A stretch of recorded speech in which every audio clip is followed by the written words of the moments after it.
And I just wanted to quickly remind you of what this year should be for all of us. First of all, a new year gives us an opportunity to redefine our priorities. At some point, you have to learn that life is about what's possible for you right here, right now. It's about how high you can jump today, not where you fell yesterday. If you're going to live fully, this is the correct attitude. Right here, right now. That's all there really is. So what's the problem? Why do we run away from the moment? Why does the moment terrify us? It's supposed to be simple. From this point right here, right now, you can create the rest of your life. You can design everything about your life that you want. You can do that right now from this point. So what's the problem? It's supposed to be simple. The decision in the moment to change. But it's not that simple. It's not that easy to just capture the moment. They used to say, carpe diem, seize the day. But what they don't talk about is what comes with the day. The reason it's so hard to capture the moment is because the moment is always dragging along the past or preparing for a future. The moment, for most people, is either depressing, that is when the past is tagging along, or it's riddled with anxiety, that's when you can't trust the future. Depression and anxiety, where you came from and where you're going, are constantly spoiling the moment.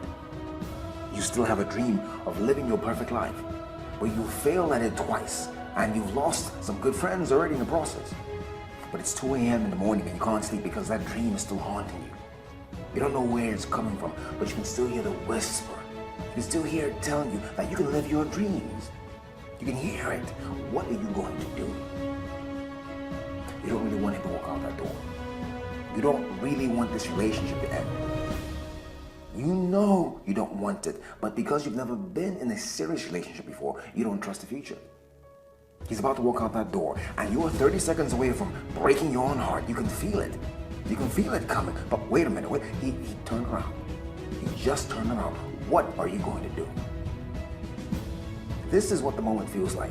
It comes sometimes in a rush. It comes suddenly. But when the moment comes, what are you going to do? This is what right here and right now looks like.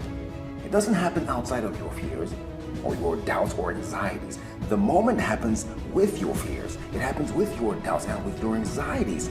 And these things are asking you, what are you going to do? The people who make it in this world are the people who arrive at the moment. They feel the fear and they step forward anyway. They feel the doubt and they reach anyway. They feel the anxiety. The anxiety for them is real, it's engulfing, but they take a leap anyway. Do you know why? Because the moment is all you get. Right here, right now, is all you really have. You can run from it. You can try to hide. But 5 years from now, after you've missed opportunity after opportunity, after more things have broken in your life, after pain has turned into suffering, you arrive again at the moment, where it's not about where you came from or what happened to you, or about the future you can't control. When you get there again, what are you going to do? What's possible for you right here, right now? Whatever that is, go after it now. People should make New Year's resolutions if they're actually watching this video on January 1st. If they're watching it on December 23rd, they should make December 23rd resolutions. Waiting miraculously to when the calendar flips to start making your life better is silly at best and pisses me off at worst. And so whenever you're watching this, because it lives on the internet, and thus that means you could watch this on June 17th, 2017, make a resolution every day of your life because you only get one at bat. The reason people struggle with having a New Year's resolution and sticking to it is because it was a tactic to do a New Year's resolution. Hence why my first answer was right, which is when you actually decide to make a change in your life, whether about weight or job or going out with somebody or relationships, that's when you actually pull it off. It's religion, not tactics.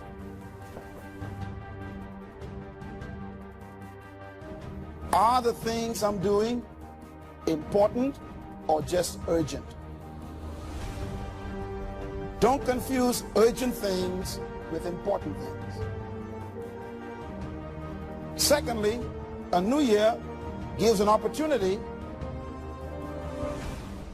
for us to redefine our purpose.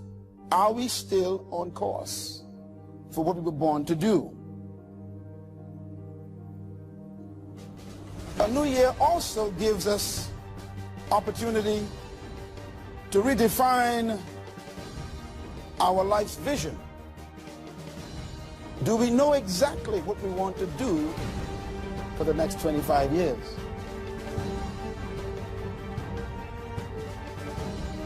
Are we still in line with our clear vision for our lives? Is that vision on paper still? Has it been refined? I'm doing that myself for my own life. A new year also gives opportunity for us to re-establish worthwhile goals. Why say worthwhile? In other words, they should be worth your while. You can establish goals that waste your time because they don't take you toward your vision. So go back and don't be afraid to mark out some things that don't make sense. Don't be afraid to give up on things that are not important anymore. Don't be afraid to confess that I was off with that. Let me get back on.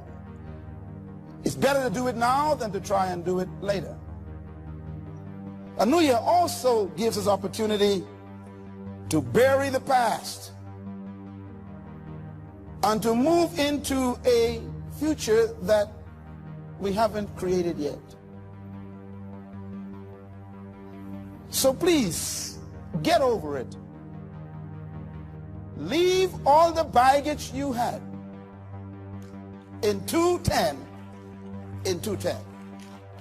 Loose yourself, cut off all the weight, get rid of stuff that has been distracting you, and forget the past. That's what a new year does. It's a powerful change.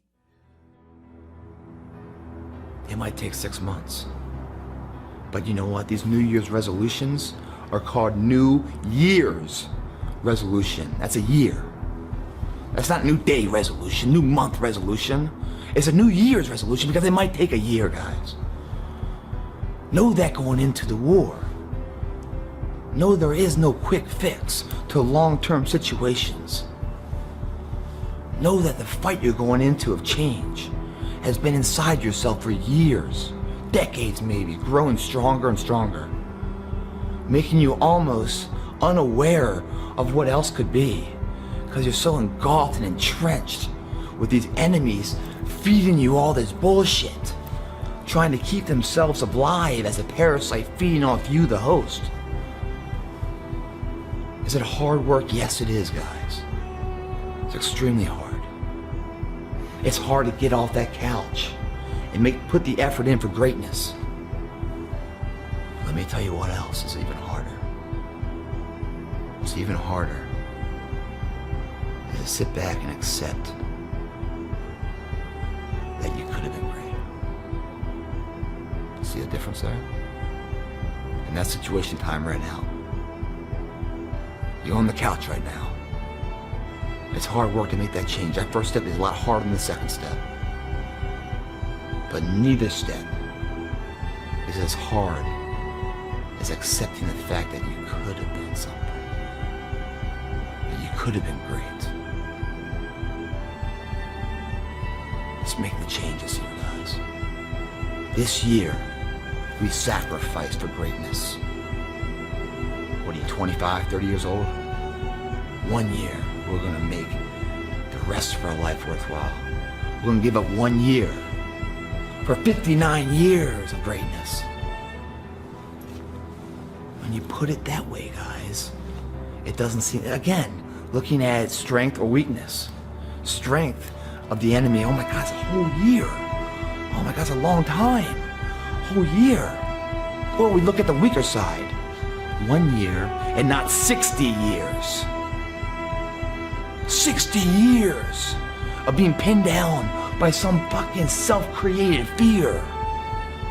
Being half the man I can be, pinned down by something I'm creating, giving birth to. Always coming up short. Not for 1 year, but for 60 more years, for the rest of my life. I'm gonna be that weak guy. Now when I look at it that way, 1 year doesn't seem so bad, does it? 1 year seems like a bargain. 1 year? For 60 years of bliss? Sign me up.